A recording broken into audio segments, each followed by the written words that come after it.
Muy buenas para todas, bienvenidas a una nueva emisión del programa Sin Fronteras de Emigrados TV con la realización de Diversa Comunicaciones.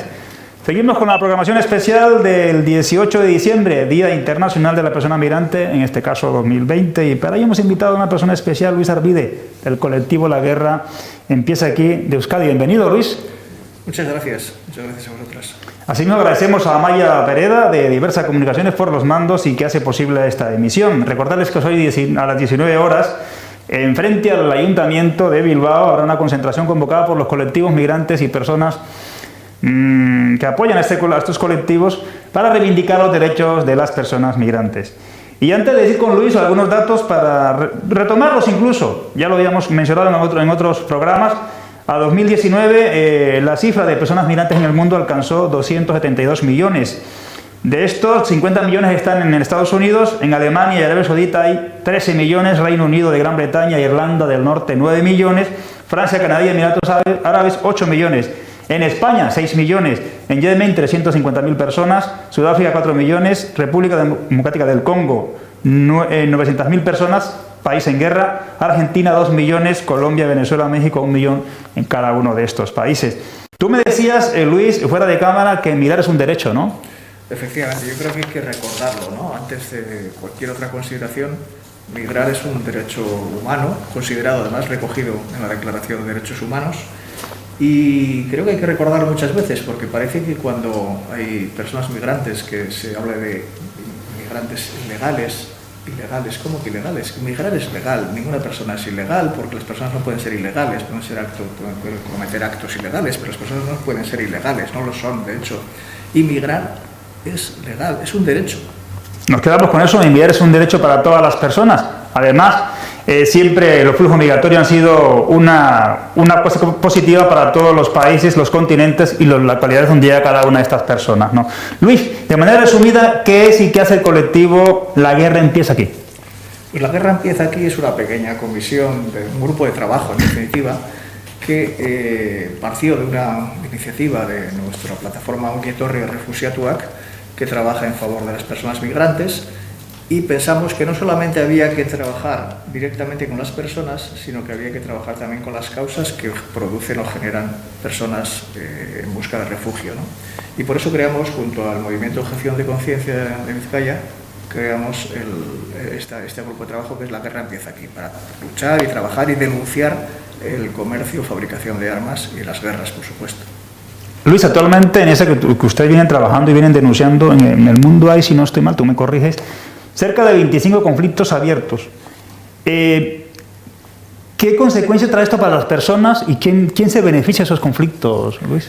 Claro, hay que recordar que el objetivo de las guerras no es la paz, el objetivo de las guerras es el negocio. Entonces es un negocio muy lucrativo, es un negocio que da muchísimo dinero. Y las guerras, pues eso, efectivamente mencionas un número, pero ese número es variable, porque si unas guerras se van atenuando, se estimulan otras, en otros focos que pueden haber tensiones. El negocio de la guerra está en eso, en la venta y en la constante renovación de armamento, porque es un armamento que se destruye y lógicamente hace falta pues reponer. Y es un negocio bárbaro. Entonces hay que desmontar eso. La guerra no es un conflicto inevitable, no son conflictos inevitables, sino que son operaciones puramente de negocio. En ese marco de negocio y de afectación que tú mencionas, voy a mencionar algunos datos, que soy amigo de los datos.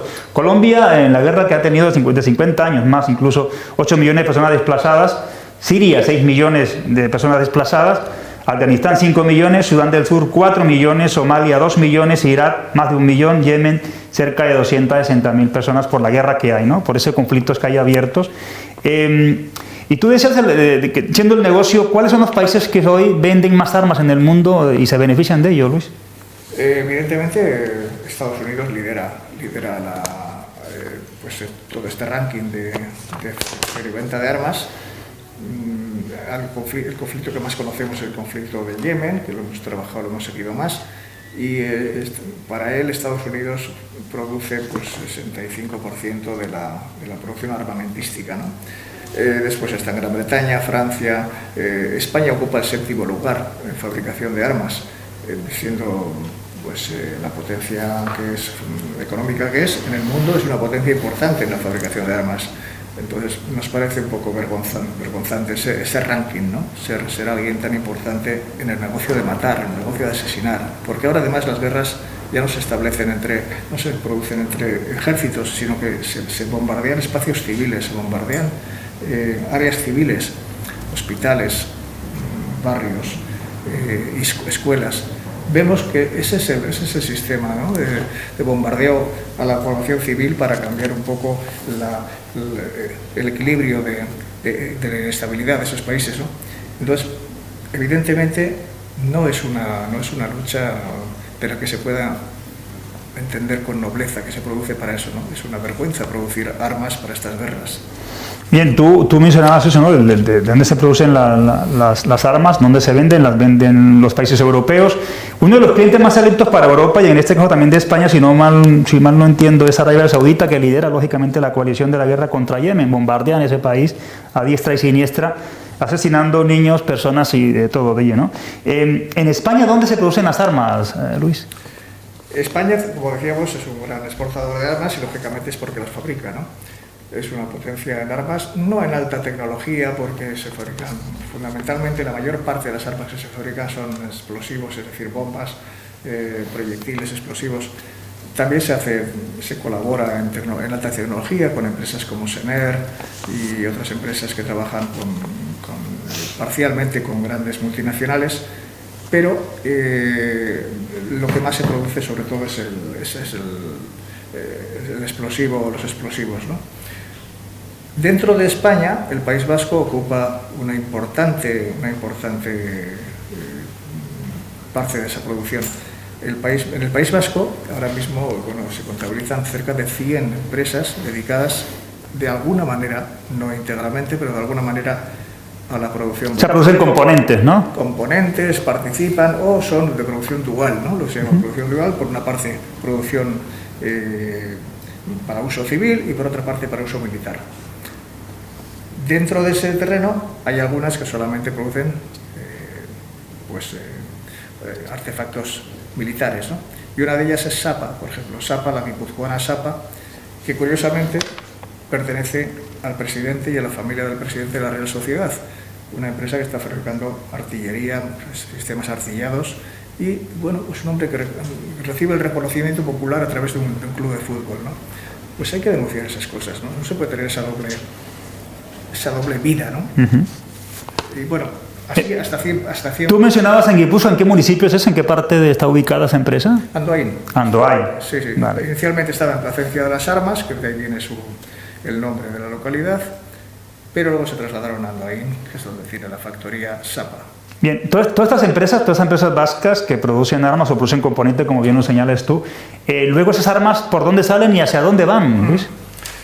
Pues los canales de envío, los canales de transporte de estas armas son muy variados. Nosotros conocemos muy bien una de las vías de transporte, que es el puerto de Bilbao, donde desde el que se han embarcado toneladas ingentes sobre todo proyectiles explosivos para Arabia Saudí y los países coaligados en la guerra de Yemen, ¿no? Desde el puerto de Bilbao, cuando supimos a través de la insumisión, del noble acto de Ignacio Robles de insumisión a la carga de armas como bombero y como profesional, cuando supimos eso, pues empezamos a investigar y a ver que no solamente era aquella ocasión, sino que se producía un envío mensual, más o menos de media, en un barco saudí, que siguen llegando los barcos ahora mismo, y se envían proyectiles explosivos y otro tipo de armamento a Arabia Saudí y sus países coaligados, ¿no? Desde el puerto de Bilbao se ha estado enviando. Cesó el envío en 2018, en marzo de 2018, a través de las protestas que se generaron, unas protestas muy seguidas por muchísimos colectivos. Y bueno, pues luego hemos tenido un episodio este año, a principios de este año, en febrero, donde hubo un barco también, pero ahora fundamentalmente a España llegar a través de los puertos en Motril, a cargar en Motril y en Sagunto. Esta semana hemos tenido en Sagunto un barco de esa flota de 6 buques que tiene la naviera Bahrí, es una naviera estatal saudí, y son barcos dedicados al transporte de armas, fundamentalmente. También transportan otro material, pero fundamentalmente están diseñados para el transporte militar.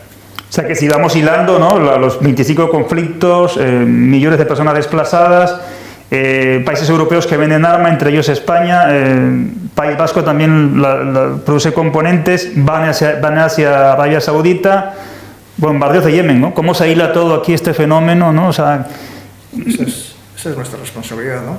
Por eso lo de la guerra empieza aquí, ¿no? Claro que la guerra no solamente es algo... Por eso el nombre también, ¿no?, de la guerra empieza aquí, ¿no? Tú lo mencionabas ahorita, cómo origina ese nombre, ¿no? Efectivamente, la guerra se produce en un lugar determinado, pero para que eso suceda hay que hacer muchas otras cosas anteriores en una cadena de responsabilidades en la que nosotros ocupamos como país una parte importante, ¿no? Importante, la fabricación y la distribución incluso también, ¿no? Claro, entonces las guerras, es decir, no solamente se producen allí, sino se producen donde se fabrica, donde se envía y donde estamos propiciando que se desarrollen guerras.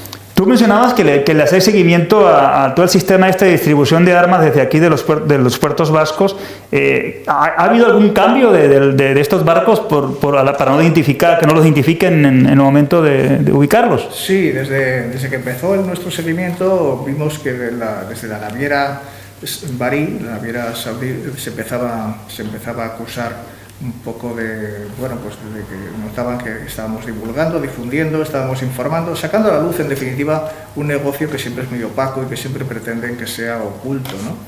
Nosotros empezamos simplemente a informar, también a manifestarnos cuando había cargas en el puerto de Santurtzi, pero eso efectivamente, como tú bien dices, pues creó, por una parte, en la naviera unas operaciones de ocultación y por otra en el propio puerto de Bilbao, a través de la autoridad portuaria, que también empezó a hacer operaciones de ocultación de los barcos saudíes cuando llegaban a puerto, ¿no? En el caso de la naviera se hizo de todo, desde empezar borrando el casco, los laterales del casco de los barcos que los borraban cuando llegaban al puerto de Bilbao, los repintaban al salir de forma muy burda, muy pueril, ¿no? Al final, tras muchas operaciones, esa operación solo lo hacían para el puerto de Bilbao. Estos barcos navegan por todo el mundo, pero solo lo hacían para el puerto de Bilbao. Al final, tras muchas pintadas y repintadas, al final parece ser que decidieron que lo dejaban oculto, el nombre, para que esos barcos pasaran desapercibidos, se supone, pero no. Evidentemente se notan, se conocen, los conocemos, los seguimos e informamos. Por otra parte, la agenda propia de la naviera Bahrí es una agenda muy buena, en internet, es pública, y da información de todas las rutas de los barcos, de las escalas, pero en el caso de Bilbao empezó a desaparecer. Ellos borraban el puerto, se ponía la fecha y no existía el nombre del puerto en el que paraban cuando era Bilbao, ¿no? Posteriormente ya desapareció incluso toda información, toda referencia a Bilbao, no aparece ya ninguno. Y ahora ya, hoy en día de hoy, perdóname Víctor, ningún puerto español aparece en las rutas de la agenda de la naviera Bahrí. Todos los demás sí. Génova, en Italia, que es muy frecuente, aparece, pero ningún puerto español aparece nunca y es evidente que ha sido la respuesta a las luchas que se han producido. Eso te iba a comentar, excelente la exposición que has hecho, que la presión sirve, la denuncia sirve y ha tomado de cartas de alguna manera estas empresas, ¿no?, que se encargan de la distribución de las armas que van a Yemen, van directamente a Yemen. O sea, ¿podemos encontrar armas producidas en Euskadi y en Yemen? ¿Es posible eso? ¿O en alguno de los conflictos?